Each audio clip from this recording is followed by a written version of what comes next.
8 दिसंबर 1911। मैं कल और परसों कहना भूल गया कि उपासनी वैद्य जो अमरावती में थे यहाँ हैं और मेरे यहाँ पहुँचने के तुरंत बाद मिले। हम लोग बातचीत करने बैठे। उन्होंने मुझे अमरावती छोड़ने के बाद से अपनी कहानी संक्षेप में बतलाई कि किस तरह वे ग्वालियर स्टेट गए, किस तरह उन्होंने एक गांव खरीदा और कोई आमदनी नहीं हुई, कैसे उनकी एक महात्मा से भेंट हुई, कैसे वे बीमार पड़ गए, कैसे उन्होंने सभी इलाज आजमाए, कितने ही साधु और महात्माओं के पास गए, आखिर में किस तरह साईं महाराज ने उन्हें अपने हाथों में लिया, कैसे उनमें सुधार हुआ और अब यहाँ रहने की आज्ञा का पालन कर रहे हैं। उन्होंने संस्कृत में साईं महाराज के एक स्तोत्र की रचना की है।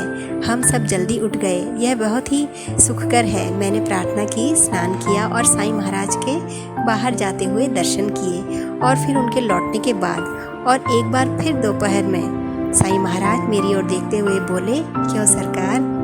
फिर उन्होंने सामान्य उपदेश दिया कि मुझे वैसे ही रहना चाहिए जैसे ईश्वर मुझको रखे, और फिर कहा कि जो आदमी अपने परिवार से जुड़ा है उसे बहुत कुछ सहन करना पड़ता है, वगैरह वगैरह। और फिर एक अमीर व्यक्ति की कहानी बतलाई जो शाम तक भूखा रहा, अपने लिए भोजन बनाया और एक मोटी रोटी खाई।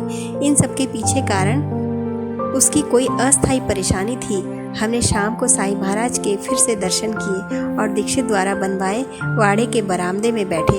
बम्बई के दो सज्जन एक सितार लाए और उसे बजाने लगे।